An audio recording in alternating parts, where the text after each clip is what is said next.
Hello, and welcome to Temple of the False Pod, where our decks are not optimized, but our plays sure as heck are fun. I'm Andy. I'm Bruce. And, welcome back, Season 11, Episode 4. We just did 3 full episodes of Planes, and Plane Chase, and the fun of Plane Chase, and now Plane Chase is, dead. No more Plane Chase talk on this podcast. We're just going to go talk about cards that are only half the size of a Plane Chase card. We're going to talk about cards that were printed well before Plane Chase was even a sparkle in little wizard's eyes. Was it? I don't know. I'm not exactly sure when the first Plane Chase came out. 2010? It was Zendikar. The first one was Zendikar? Yeah. Okay, well, then yeah. These cards are all pre-Plane Chase. Plane Chase was 2009. September 4th, 2009. Yeah. All right. It was in conjunction with our first, I guess, expedition to Zendikar. Right. But that doesn't matter. We're not talking about Plane Chase today, because today, even though it's episode 4, is a Temple's Treasures episode. And you know what that means? Maybe you don't. If you don't, it's we talk about cards that are criminally underplayed and old. We talk about old cards. We have, almost 30,000 Magic cards now, and we look at cards that maybe you don't know about. Maybe you play and somebody's like, "Ooh, what is this?" And reads it. You know, that kind of thing. That's the moments we live for, baby. Yes. So we've looked at cards that are all older than 8th edition. So in other words, remember the retro frames from the Brothers War Commander sets? Oh, yeah. Yeah. That's what these cards originally looked like, except they didn't call them retro. They called them Magic cards. The frame. You're telling me that retro frame is actually based on something? The retro frame is based on something. So these are cards that were originally printed prior to 8th edition. I think some of them have seen a reprint since then, but they're all prior to 8th edition. This particular show, we're going to talk about white instants. Yeah. So only white instants, only pre-8th edition. Oh, one more caveat. It can't be in more than 2,000 decks on EDH Rec. As of recording. Because we know that once you guys hear about these cards, zoom to the top. Yes. We just wanted to, polish up these little stinkers and really, really show you guys what you're missing in maybe your bulk bins, in your collection, things that get glossed over. And, I mean, like Bruce said, first printing has to be before 2008. And we emphasize that because if it's been printed since and you're still not playing it, why not? You know? For instance, why don't we talk about your first card? My first instant is... Yes. It's 4 and a white, which, yes, you're telling me that's too much for an instant. I'm telling you, you're wrong. That's fine. That's banishing light mana right there. But I'm telling you that this card is free. It's called Scars the Veteran. It's an instant, and it says, you may exile a white card from your hand rather than pay this spell's mana cost. Free, baby! Prevent the next 7 damage that would be dealt to any target this turn. If it's a creature, put a +0/+1 counter on it for each 1 damage prevented this way, the beginning of the next end step. So it can prevent 7 damage to you. It can prevent 7 damage to any creature. My thoughts are that these +0/+1 counters, while yes, outdated and hard to keep track of, really, really count for something in white. You've got a lot of butt beaters. You got your what's Doran? Doran is Doran's ripe for this card. Yes. And the fact that you're preventing 7 means that and this is an instant, means that your opponents are just attacking into you without realizing how much more they need. You look at like Doran, who's a 2/5, right? And to prevent 7 damage means that they need a 12 power creature, or I guess a 12 toughness creature, because Doran is symmetrical, to really kill Doran. Or they need an 8 power or 8 toughness Death Toucher. Like, they need so much more than you would think that you would need to actually get through with this. Scars of the Veteran. Yeah, man. So, we talked about Doran, but just whenever any creature is swinging at you, and you're going to see this a lot more in the late game, because creatures get bigger in the late game, you're absorbing that 7, but it's not only that. This is an instant where normally you sort of think, it stops it once, and then the next turn you have to deal with it again. But in this case, it leaves behind those counters. So it's almost like an aura, but it's an aura you can't just get rid of that easily, because it's loading a creature up with these +0, +1 counters. Couple things to keep in mind. It says prevent the next 7 damage that would be dealt to any target this turn. Any target. So that means Planeswalker, that means creature, that means player. That doesn't necessarily mean your creature, your Planeswalker, or you. You can do it. You can save somebody else if you want to. I always consider that and then, very narrowly ever use it, because it's pretty rare when you want to stop somebody from taking 7 points of damage. Right. That's, it's one thing to start to help them out with 1 or 2, but 7 is a significant stoppage. But it's just the card just has so much flexibility, and it's free.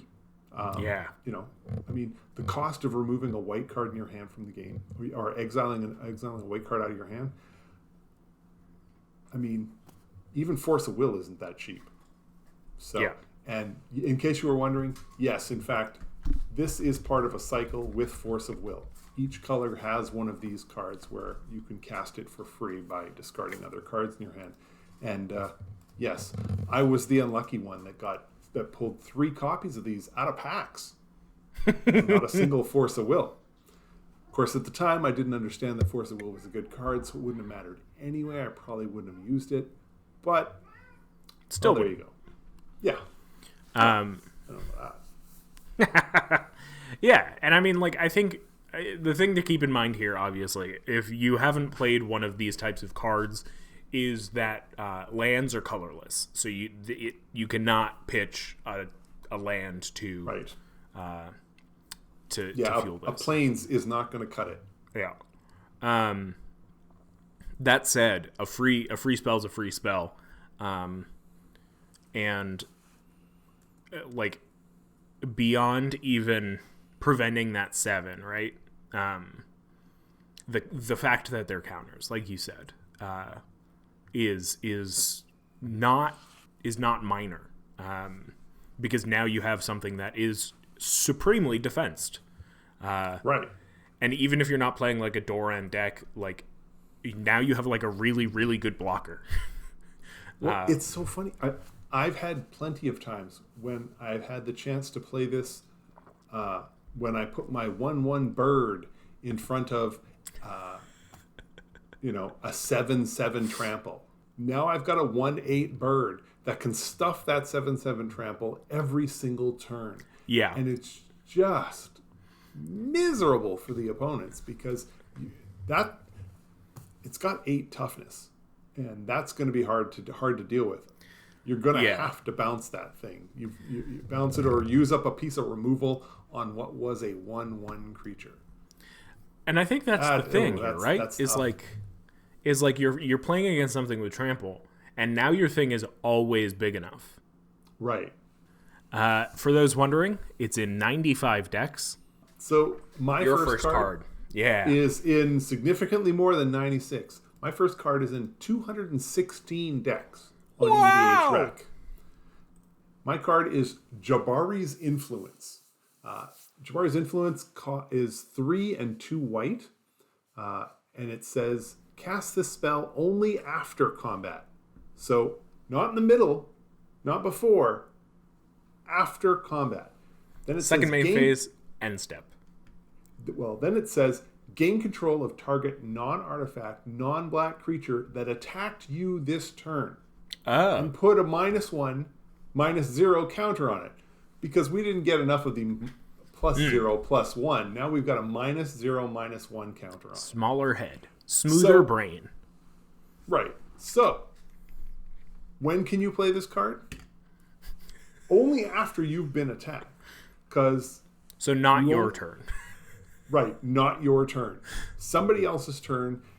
You can't play this if they attack somebody else, because it has to have attacked you this turn, not somebody else. Oh, and by the way, gain control of target non-artifact, non-black creature.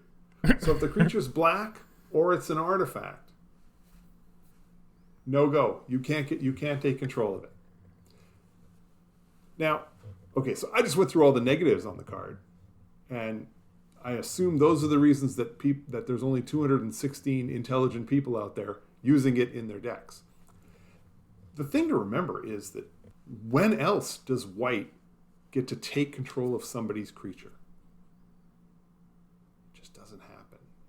It is very rare. I mean, I can think of Preacher as another very old card that does it, and I'm confident there's probably some 2-color combination, maybe a blue-white or a white-red card that allows you to take control of somebody's creature. But this is one of those rare occasions when you can do that, and people are not going to be expecting this at all. It really comes out of nowhere.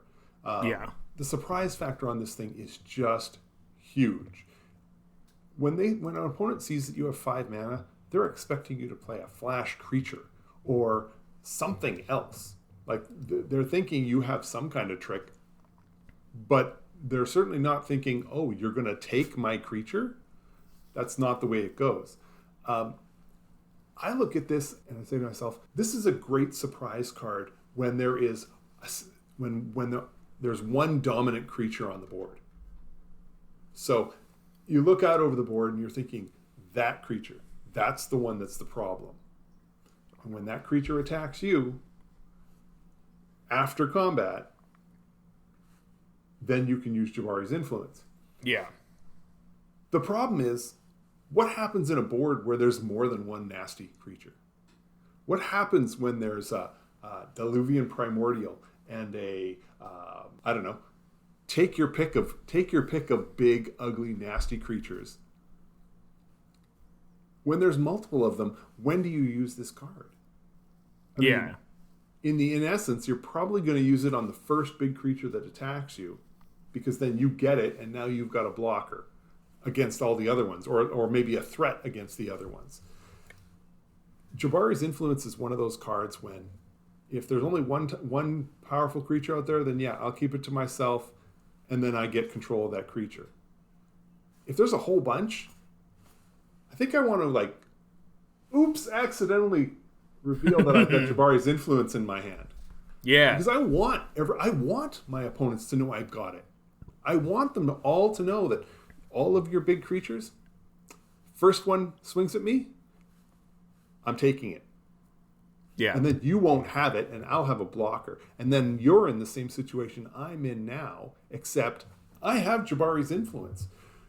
If people knew you had it, this would be such a great rattlesnake. Opponents would just constantly be leaving you alone because they don't want to swing at you. Because you can't use Jabari's Influence if that creature goes after somebody else. I mean, we're not playing blue or red here where you can just, take your pick of creature at whatever time you feel like. This is Jabari's Influence. There's significant restrictions on this, but it also means that your opponents know if they want to poke the bear, then they're going to get the end of it. So I love I just love the card, and I love it's not completely wide open, but it's either going to surprise the hell out of people, or, hey, hopefully you've got a way to get it back into your hand from the graveyard, and then everybody knows you've got it. So, yeah, it's definitely that's one of the few downsides to instants, or I guess non-permanents in general, right? Is like, right. Especially with instants, like the two are like, oh, like they tend to be expensive mana wise, or they're just not rattlesnakes like you want them to be. Right. A lot of the ways that you steal a creature from someone is with an aura. You put an aura on an opponent's creature, you get control of that creature for however long the aura's on it. Jabari's Influence doesn't have that restriction. So when you steal an opponent's creature with an aura, they can kill it, they can counter it, they can or they can disenchant it. Well, with Jabari's Influence, they can kill it, they can counter your Jabari's Influence, but they can't disenchant it. And that makes it just that little bit stronger than a lot of the auras that are out there that will steal an opponent's creature. Yeah, this is your Agent of Treachery type stealing. Yes. You get it for good. Yeah. And I can't believe you did this to us. You brought us a reserved list card, Bruce. What do you think I'm Mr. Moneybags over here? Yeah. Jabari's Influence on the reserve list. It's currently at $1.69. That's nice. For a reserve list card, folks. Can we get them quick before they boom? Yeah, I mean they brought Sidar back, right? With March of the Machine. Yeah. But they didn't bring back his influence. He's no content creator. He's no influencer. He's no influencer. Yeah. Not anymore. He's Eventually somebody will show him TikTok, and maybe he'll get it back. Oh man. Classic Jabari. Always a step ahead or behind, not quite sure. Me either. Andy, what's your next card? My next card is an instant surprise. What? It's white. It's 3 and a white. It's called Spirit Flare. Tap target untapped creature you control. If you do, it deals damage equal to its power to target attacking or blocking creature an opponent controls. You could to go back to Jabari's Influence. When can you play this? The answer is during combat, after attackers have been declared, or after blockers have been declared, depending on whose turn it is and all these things. But it is a play during combat spell. It also has flashback for 1 and a white and pay 3 life. So, unlike Jabari's Influence, this can be a rattlesnake. So, where do we start with this? First off, you can be attacking with, say, a vigilance creature, and then after attackers have been declared, or after defenders have been declared, blocking. Why am I losing language? After blockers have been declared, you can use this to essentially bite something. Punch it, bite, punch, one of those ones. Not fight is the important part. So say you have like a really big creature you're attacking with, if it's got vigilance or is for some reason untapped after blockers have been declared, here you go. Or just straight up, if it's not in combat, if the creature you are targeting is not in combat, but your opponent's blocking or attacking creature is, then great, you can use it then as well. It is more flexible than this card lets on. You can do a bunch of crazy stuff with just the fact that the creatures can be in combat and still untapped. So Andy, I will say, this is one of these cards that got a little bit worse because of the rules changes.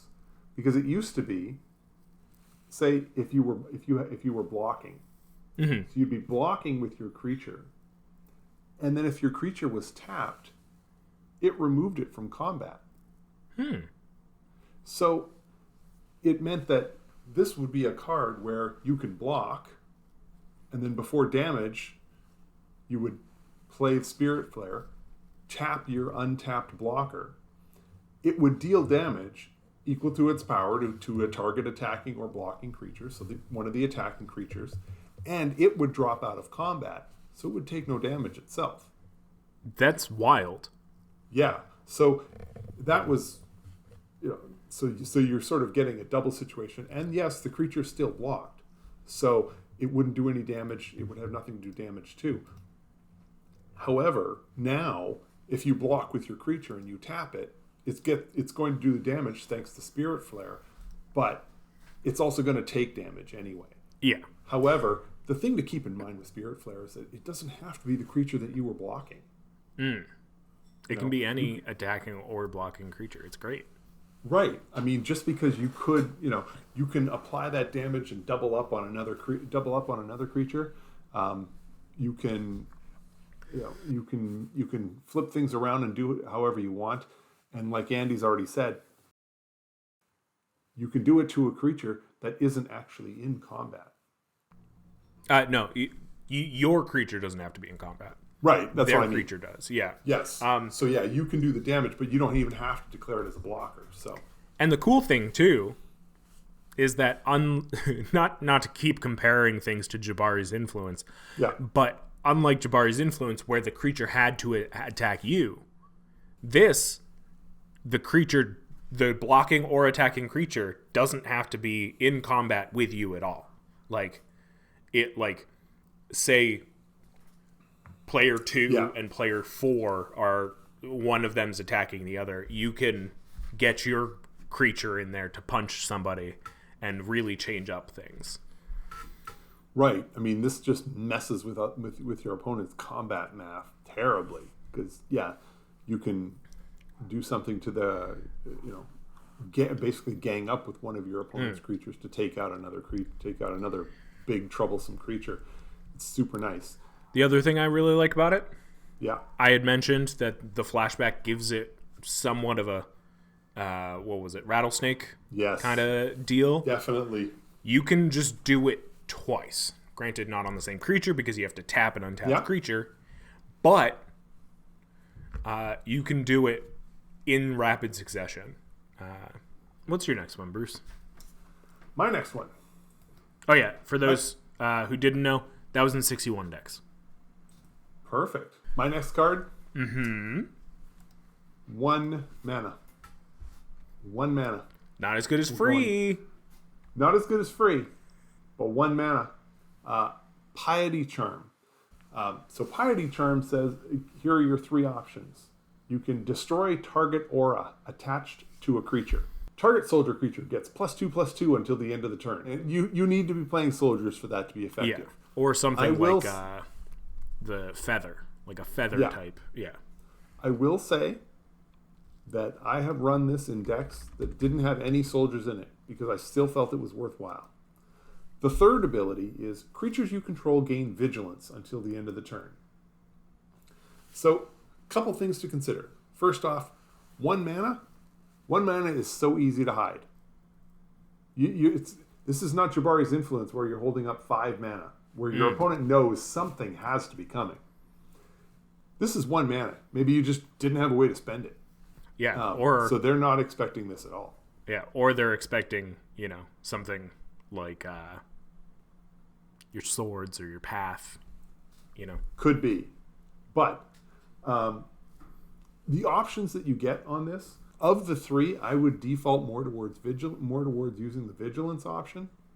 And yes, I understand if you're giving your creatures vigilance, you don't really need this to be an instant. But the other options are much better with the card being an instant. Oh, for sure.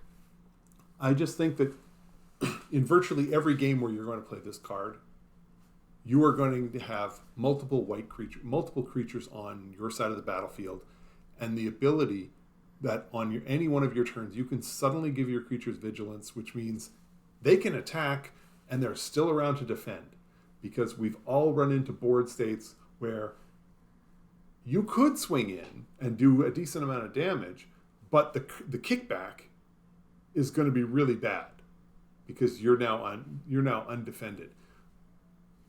This card just stops that. This card just says, okay, look, take your swing, and you still got defenses. That's the power of vigilance is constantly underplayed in multiplayer games. And yeah, Andy, you and I have talked about this. I don't know how many times, but yeah, I mean, it's you're getting a blocker, sure, but it's not right. just a blocker. You're getting essentially 3 blockers because you're blocking from each opponent, right. And to be able to attack, or we've talked about this before, use an activated ability that requires tapping is like super useful in post-combat situations.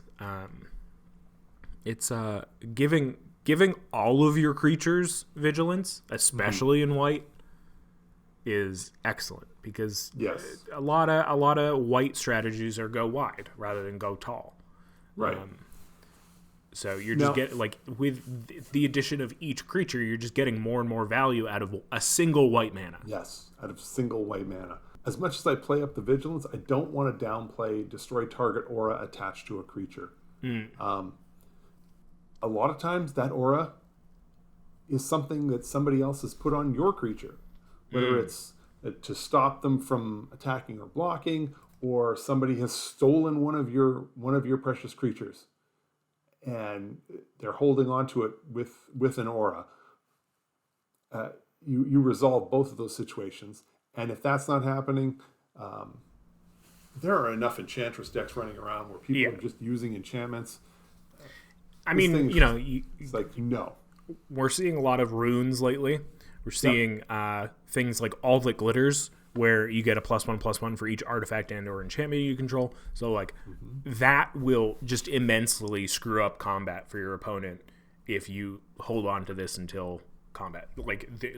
They shouldn't be expecting a 1 mana disenchant on their All That Glitters or any Umbra. They're screwed because they are expecting that they're expecting their thing to live. But if you get rid of it before damage, then they're just attacking into something that's going to kill their creature. Right. So Piety Charm, plenty of flexibility here, plenty of options. Obviously, soldier decks are something that you're going to want to strongly consider for this. Yeah.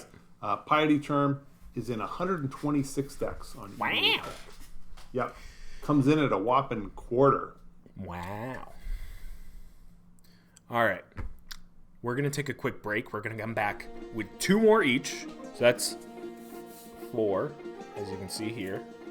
1, 2, 3, 4. And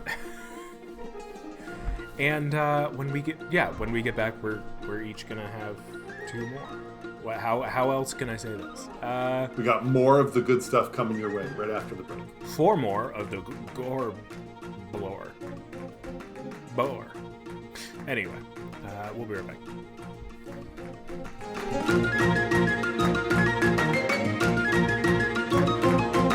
This episode of Temple of False Pod is brought to you by Commander Isha, a 2/4 with flying and protection from creatures. Commander Isha is a wonderful, powerful card against creatures. Instant speed removal? Maybe not so much. Commander Isha, guys, vulnerable to swords. This episode of Temple of False Pod is brought to you by Master of Ceremonies. You get a card. You get a citizen. You get a treasure. The nicest rhino in the multiverse is back for more. He's completely selfless, that's for sure. Don't look too hard at it. Now back to you.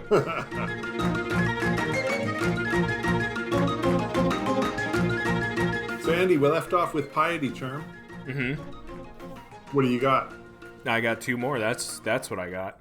My next one may come as a surprise because it's surprise deployment. For 3 and a white, you may cast this spell only during combat. We really like these combat-centric cards, right? Apparently I do. Put a non-white creature card from your hand onto the battlefield at the beginning of the next end step. Return that creature to your hand. Return it only if it's on the battlefield. Sure. So it's kind of like what's the red enchantment? Sneak attack. It's like sneak attack, except you can only do it during combat. Right, and it doesn't provide haste. Yeah. So a lot of these are going to be, a lot of the times you're going to use this as defensive, of course. But the thing that this does let you do is, say you have a creature that's more than 4.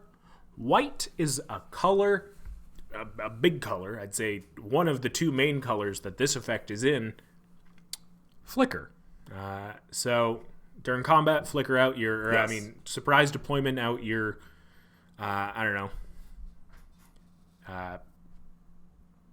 something big. Non-white creature. So your Diluvian Primordial, your Grave Titan. Yeah, there you go. I only play white creatures, so I don't know what this would be helpful with. So your Massive Dragon. Thank you. It is massive. And then, your second main phase, it comes around, and, you've got your Conjurer's Closet, you've got your Ephemerate, you've got your Flicker of Fate. Is that what it's called? You got your Flicker Wisp that will take it off the battlefield, exile it, and then bring it back, whether, instantly or whatever. And now it's a new thing, so it doesn't have to go back to your hand. And then obviously, if you want to do this as defensive, it comes right back. Yep. Which is sometimes helpful, I suppose. Yeah, there's going to be times when you want to bring it back to your hand, but I think realistically, what you've just described is really the way you want to play surprise deployment. Cheating things out. Again, yeah.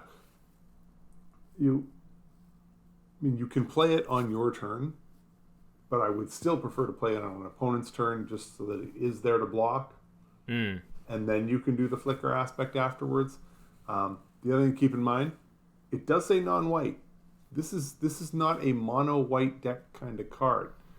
You really want to run with something else. Unless you run a lot of artifact creatures, I guess. A lot of artifact creatures will work too. I guess if you're looking to get your Mirror Battlesphere out. Oh yeah. Drop it out there, get your Mirror, have your Battlesphere do the block, flicker the Battlesphere, it leaves, comes back. You get 4 more Mirror, and the Battlesphere stays. Yeah, this is super helpful. Really kind of the way you want to go. To get those extra ETBs. It's fine, is honestly what this card is. But it is in 83 decks, which is criminally low for the cheaty shenanigans that it is.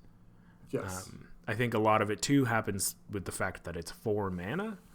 But, the things that you're going to want to cheat out are going to be more than 4. Your Atalis, Yes. These are like 6 mana, 7 mana creatures that you want to just go BAM! For 4 mana at instant speed. It's great. I got nothing else to say about this card. I know how mediocre it is. Honestly, the 4 mana is the only issue. I think if this was 3 mana, this would be outstanding. But even at 4 mana, like I said, if you're doing the flicker package, then surprise deployment is great. I could see it working really well in a blue-white deck. With a Brago style kind of, that sort of cards. So it may be the way to go if that's what you're looking at. Yeah. And honestly, it being 4 just means that it doesn't happen as early as it could. Right. But, make sure you get your 40 lands and you'll be hitting this on curve. Right. Card number 3, Bruce. Number 3. 3 for thee. We mentioned a little bit about how the downside of a lot of the instants that they just don't have that rattlesnake. They're a surprise, but then they're gone, and you don't really get that extra benefit, which, I mean, we like rattlesnake cards in multiplayer because there's so many opponents that oftentimes dealing with just one person's creature or one target doesn't do a whole lot for everything else. So, my next card is Allay. Allay is 1 and a white, and it says destroy target enchantment. But the real part of this one is that it has a buyback of 3. Now, what buyback is, buyback means you can pay an additional, in this case 3, as you cast the spell. If you do, put this card into your hand as it resolves. So, instead of paying 2 to destroy an enchantment, you're going to pay 5. You target the enchantment. When it's destroyed, Allay comes back to your hand, where you can cast it again and again and again for as much mana as you have or choose to have. You can still cast it for only 2, but then you don't get the buyback and it goes to the graveyard. So it's just something to keep in mind. The part I like about this is that you cast it the first time, and from there on in, your opponents are on notice. I can destroy any enchantment that comes onto the battlefield. Do you really want to put an enchantment onto the battlefield? This isn't a case of a disenchant or a Croson Grip, where I play my enchantment, it's kind of good, but I have a much better artifact or enchantment coming up behind, and I just want to draw out the removal. So somebody plays their Croson Grip, like, good, it's gone now. Now I can play the card that I actually care about. Allay doesn't let you get away with that. It's sitting in my hand. So it doesn't matter how many enchantments you've got. You play the first one out, I'm like, yeah, it's not that bad, but it's the worst thing out there. I'll pay my 5. I'm going to destroy that enchantment. And then it's back in my hand waiting for your next enchantment. So it's really hard to work around. And it strongly discourages everybody at the table from playing any enchantments. And that's where you want to be with this card. Yeah. I mean, we've talked a lot about the rattlesnake effect of some of these cards. Yeah. And the buyback is the thing that makes this a rattlesnake in most cases. If you don't know what we're talking about with rattlesnakes, go listen to our episode about animals. But basically, it makes your opponents aware that there is a threat somewhere. Right. And I mean, this is clutch against enchantment. It is Enchantress decks. Huge against Enchantress decks. Now, and the nice thing here is that if you find out that none of your opponents are playing like that many enchantments, you can use it once for 2 mana and then be done with it. You don't have to worry about necessarily always paying the 5. It is that flexible. Right. When you consider Smothering Tithe, Rhystic Studies, Smuggler's Share to some extent, just these are the kind of enchantments that show up in practically every white deck or every blue deck are running these cards. This is not going to be a dead card in hand. And honestly, even if I don't think people are running that many enchantments, pay the 5, cast it, get rid of that enchantment. Yeah. And then have it sitting in your hand, because from there on in, nobody's playing an enchantment. Unless the enchantment offers them some kind of benefit when it hits the battlefield, there's no point in playing it, because you can just get rid of it. 5 mana is not cheap to get rid of an enchantment. However, you can hold on to this until the end of your last opponent's turn. It's an instant, so you can play it whenever you want. So save it until then. In the meantime, if something else comes up and you need to play some other card or do something else, use the mana for that. It's that level of flexibility just means that you're not throwing that mana away at the end of the turn. You get to use it. You can really use this as like a mana sink in terms of yes. I'd be fine if I didn't get rid of this, but because I have the mana, I don't want to waste it. So you just go, The biggest thing to keep in mind here is that if, say, somebody has an enchantment that they can sacrifice, like your Alcides of Life's Bounty, be very careful, because they will sacrifice it in response. Allay will fizzle and go to the graveyard, because this has to be, because buyback says it goes into your hand as it resolves. So just be very wary of those types of things. Yeah, exactly. So it has to resolve. So if somebody counters your LA, it goes to the graveyard. You don't get it back. Yeah. If somebody has a way to sacrifice their enchantment, you don't get it back if the enchantment's not there. It goes to the graveyard and you paid 5. Or even, they somehow make it untargetable. Right.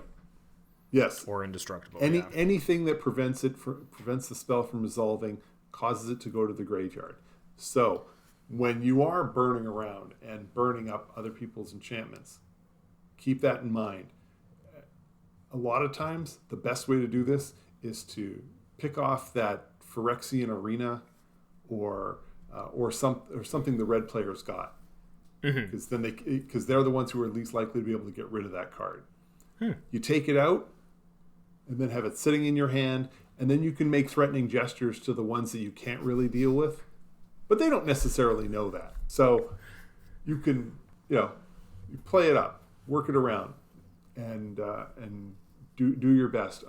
I really think this card is best with the rattlesnake option. So for sure, it's just something to think about. And Allay is in 437 decks. That's like next to nothing. Yes. In fact, said it weirdly, 0%. 0% of decks. So we each have one more card. Yes. So my next one is going to be Off Balance. For a single white mana instant, target creature cannot attack or block this turn. So you're going to want to do this before it attacks or blocks. Yes. So again, it's another combat-centric instant. But for a single white mana, you completely screw up their combat math. Yeah. Because either they were planning on attacking you with, the full force and you get rid of their biggest thing, or say they attacked, now it comes to your turn, they still have, say, like 2 creatures up because they want to block your menace thing. Bam, off balance. Now your menace thing can get through unblocked. Like, we could spend the next hour talking about specific scenarios where, like, off balance would be so good. Because sometimes people only leave up 1 creature to block because they're like, meh. Like, yes. And Andy, you already mentioned this. I mean, it's an instant, so you can do this on an opponent's turn. Mm-hmm. That no, your creature does not get to attack. I don't want it hitting anybody. Or you can do it on another opponent's turn. Yeah, John, Harry's creature can't block this turn. Wink, wink. Get the hint. Get the hint. I mean, you don't even have to hint at it. You could just be like, "Hey, I'll make sure that doesn't block if you attack." If you swing that way, yes. And something I was thinking about, something we're seeing a little more recently. Now, I'm not saying this is a reason to play off balance, but there is a time when it could come up. There's a lot more goad running around in games lately. So if you find that one of your creatures is goaded, playing off balance on your own creature, saying that it can't attack, overrides the goad. Yeah. Because goad is it attacks if possible. Yes. And in this case, it's not possible. So you get to keep your creature, and it doesn't tap the creature. It just, the creature now sits there, and you now have a blocker that your opponent who gave it goad in the first place wasn't expecting you to have. And honestly, neither were the rest of your opponents. So, I don't know how often that's going to be useful, but it's something that's out there. I mean, in that goad scenario too, that's super useful because usually people are goading other people's creatures so that they can then get in behind the forces, get in while everything's tapped. But if you off balance your creature, then great. Yeah, Andy, I like this one. One more, Bruce. You bet. How many decks? Oh, 29. Less than 30. Decks. Less than either of our ages. Ridiculous. Added together. All right. Last card. Samite Ministration. Oh. Samite Ministration costs 1 and a white. And it reads, prevent all damage that would be dealt to you this turn by a source of your choice. Whenever damage from a black or red source is prevented this way, you gain that much life. Couple things to keep in mind. You don't get to prevent damage to anybody else. Nope. It's damage to you. Not damage to your creature is stopped. No. You don't get to protect your creatures that way. You protect yourself. And it's all damage that we do to you by a source, not all the attacking creatures, just one. However, it is a source. The word target doesn't come up, and the word target doesn't come up. So, so you can, so if a creature with hexproof or shroud is the one swinging in, you can prevent all damage from that source because you're not. It doesn't say prevent all damage from target, whatever.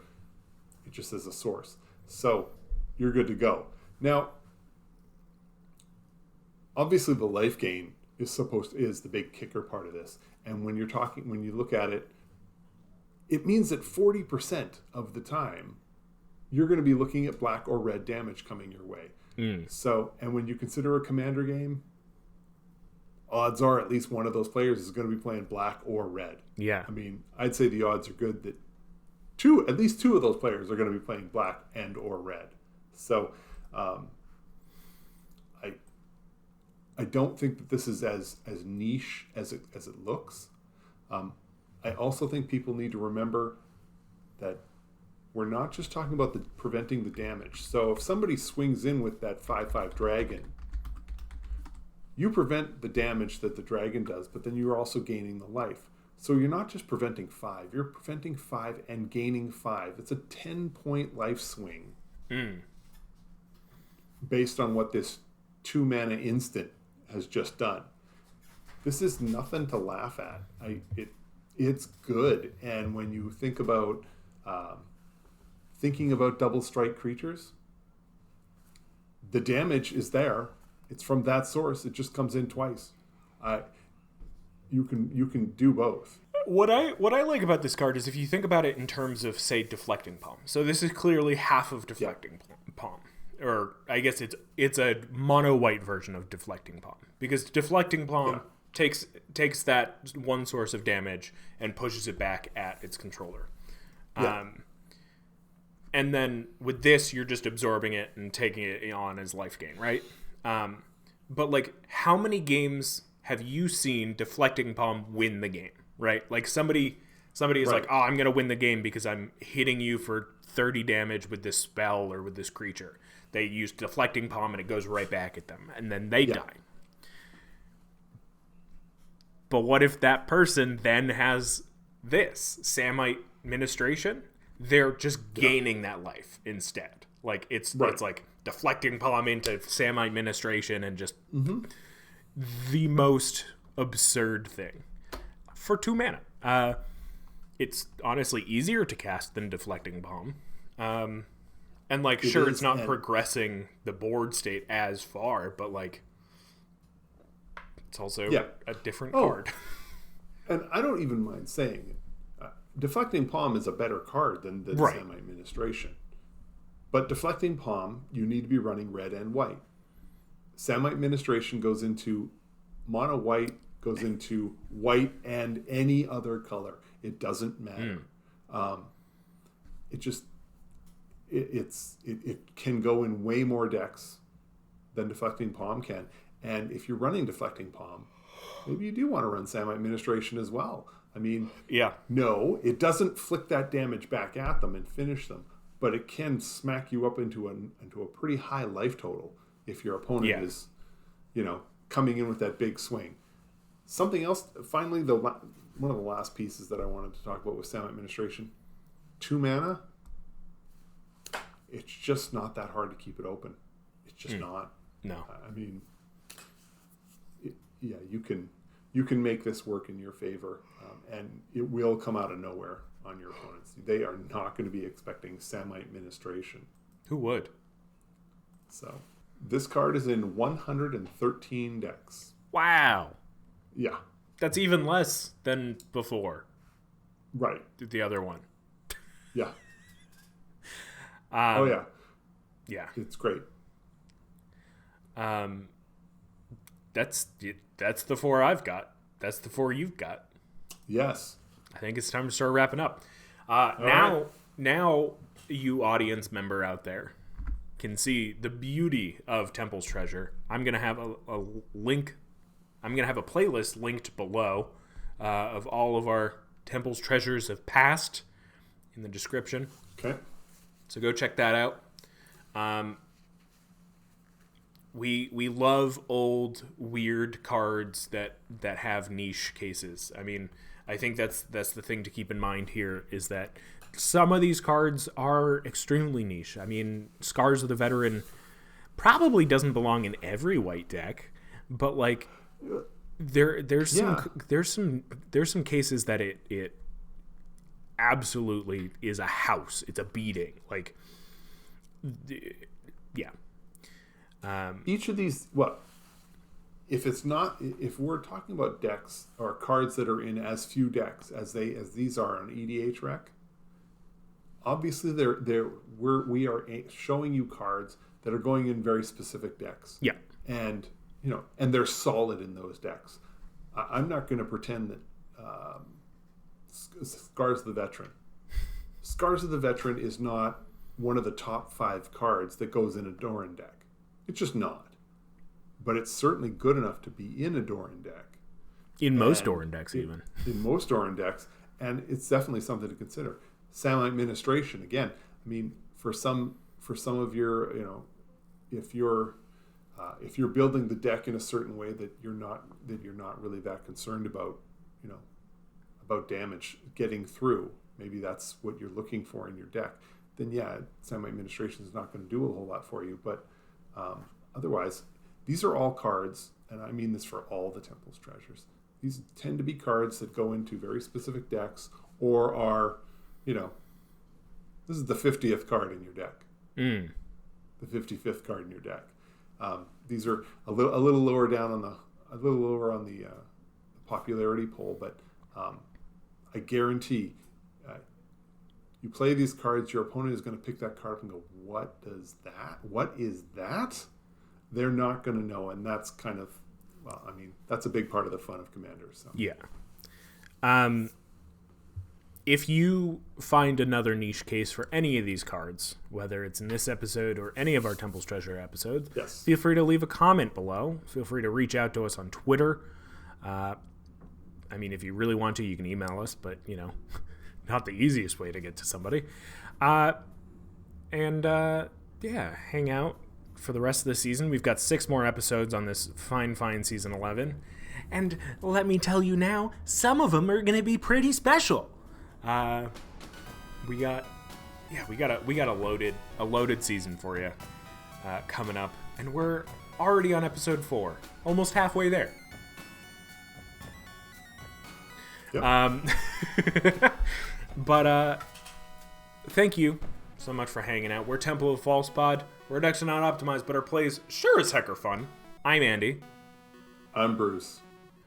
And thank you again for listening. Thank you for taking us into your mind holes and letting us make nest.